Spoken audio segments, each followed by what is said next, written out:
Who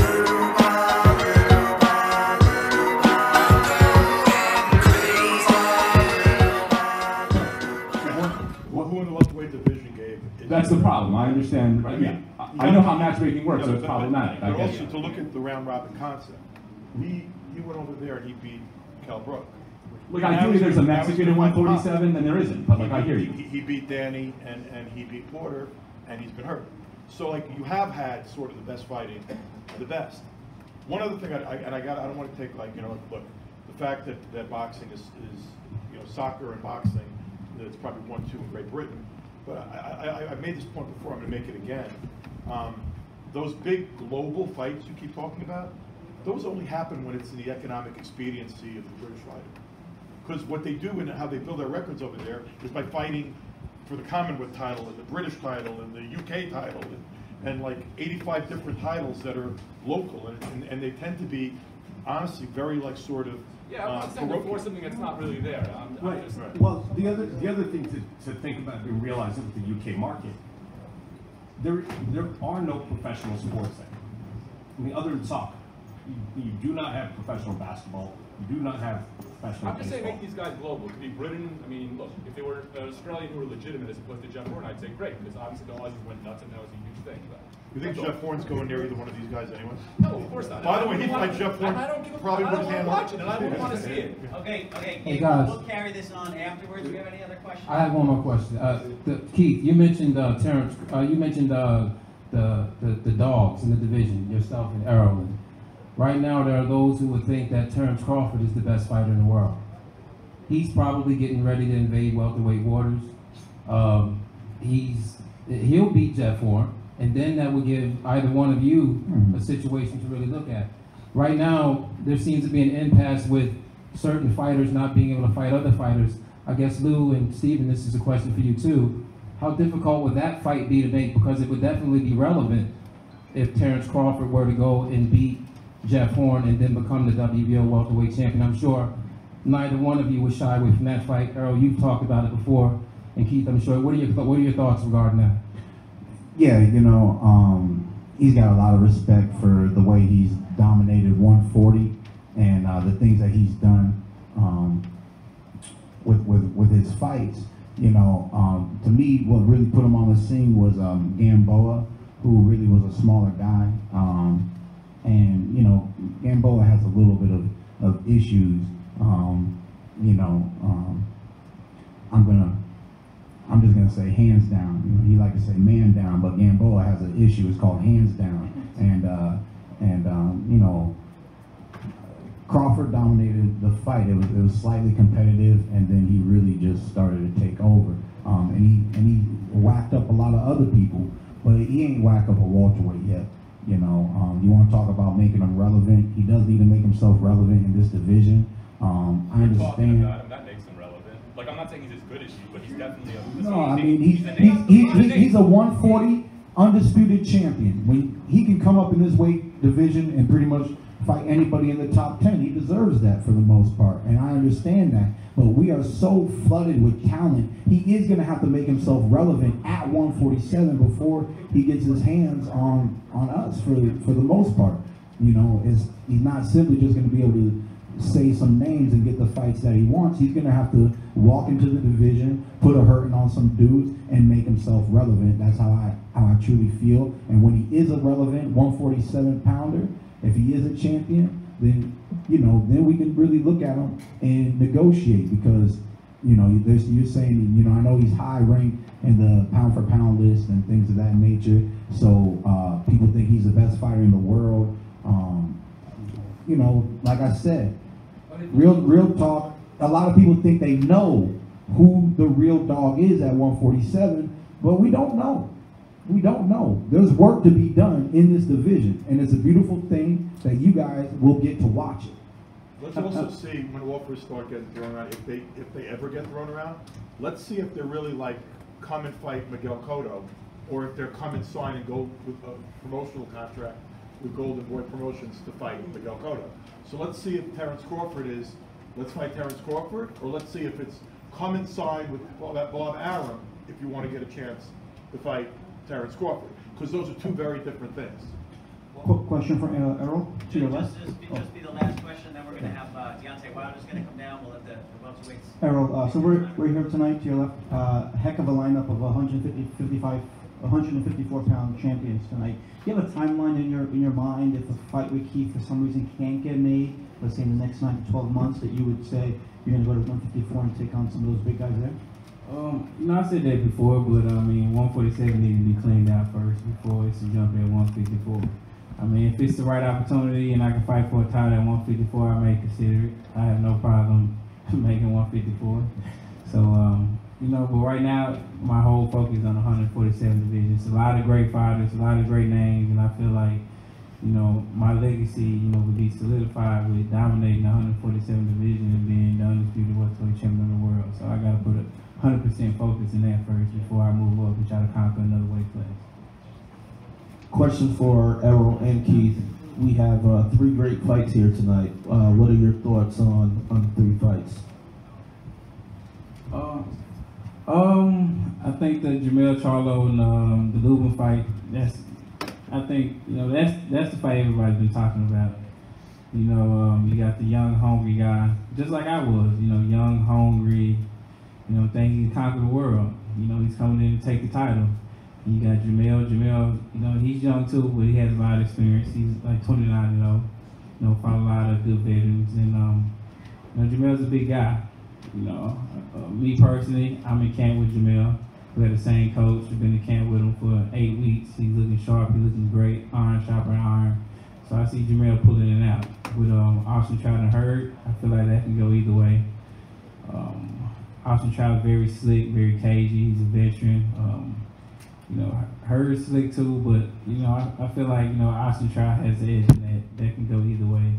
And with Terrell and Laura, I'm rocking with my Olympic brother. That's my Olympic brother. That's the guy that I grew up with through the amateurs. We used to stay in the same dorm room, and so that's the guy I used to grind with 24/7.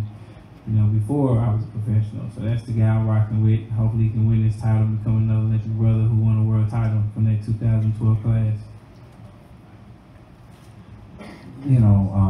Tonight is really a triple hitter. We got some great fights lined up tonight. With the Trout fight, like to see Trout, come back and put a nice performance on. But it's not just a gimme fight. This boy has been facing people and making some upsets, and he's been on a nice little run, and he's trying to make a statement in a great division right now. So I'm looking forward to that bout. My boy Lubin, Florida boy, I remember seeing him in the state tournaments just dominating, reminding me of myself a little bit. He's moved kind of quickly, depending on how this fight goes. Some might say that he could have took a little bit more time, but him and his team, they feel ready. They've been working hard. Like Errol said, the boy is hungry, young and hungry. That dream of being a champion, it's here tonight. I know exactly what that emotion feels like. And I look forward to a great performance from both fighters. The Charlos, I remember them boys back in the day, and they've come a long way too, man. The way they've been boxing, the people they've been working with. You get to see just real young fighters going toe to toe in their prime, great athletes. So for me, it's a pick'em fight. I'll be happy to see another belt touch the Sunshine State. But if Charlo wins, congratulations to him as well, man. This fight game, we fight, with our hearts, with a passion. We don't want to lay down for nobody. So I look forward to the fights tonight, but I'm definitely most interested in the co-main event. When it comes to the main event, we all know Laura to be a very skilled, crafty, I'd say almost veteran status, maybe not quite veteran status, but almost. He's been in with a lot of great champions, so he's definitely the vet in the matchup. He's the veteran fighter. So we'll see what the young hungry man wants to do tonight, and we'll see what kind of boxing we get when it comes to this main event. But I'm here, you know, as a spectator like everybody else, and I'm just gonna enjoy round by round. One last quick one. Keith, you've admirably been or handled being kind of the face of free boxing. Very articulate. I think you've done a lot to raise the perception of fighters. And I know you're very mindful of everything in the boxing business. You're getting to that stage of your career. Is this something that you like to move away from the free boxing and kind of get into that pay-per-view round? If we have big fights out there, such as you and EJ, or whatever leads up to that, is that something that would be important to you personally to get into that part of boxing? You know, they always say whatever makes money makes sense, you know.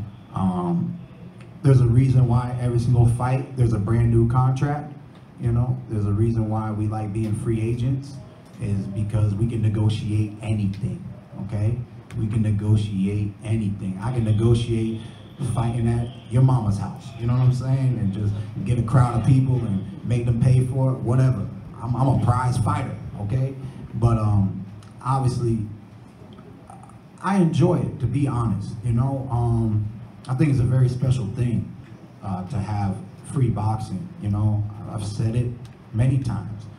As a spectator, in America, we are spoiled when it comes to watching sports. You got soccer, baseball, basketball, tennis, hockey, NASCAR, whatever it is, man. You got the best in the world competing, and you normally don't have to pay.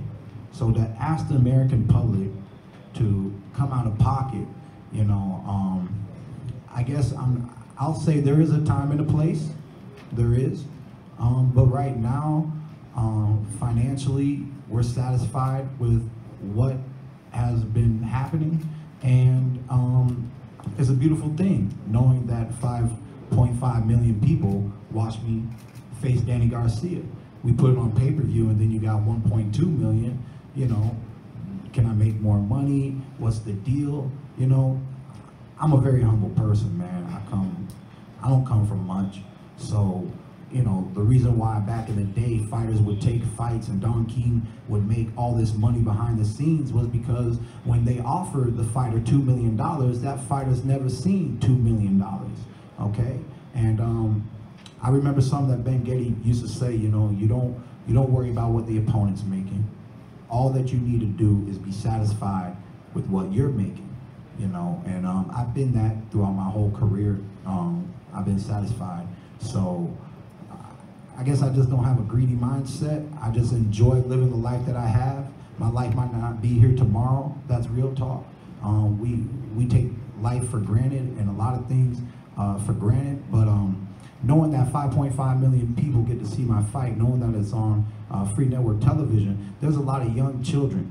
Okay, we get to influence the youth and let people see boxing again. There's a lot of talented young people who might not be basketball players, might not be football players, and just knowing that I can inspire them to join the sport of boxing also brings a warmth to my heart, makes me happy knowing that I'm doing something positive in the sport that I love. So like I said, there's a time and place for pay-per-view. If it makes dollars, it makes sense. If it's a really big fight, it can make sense.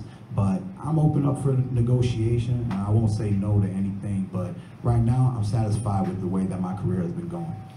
Thank you, Keith. Thank you, Arum. By the way, both of these guys, if you look at his fight with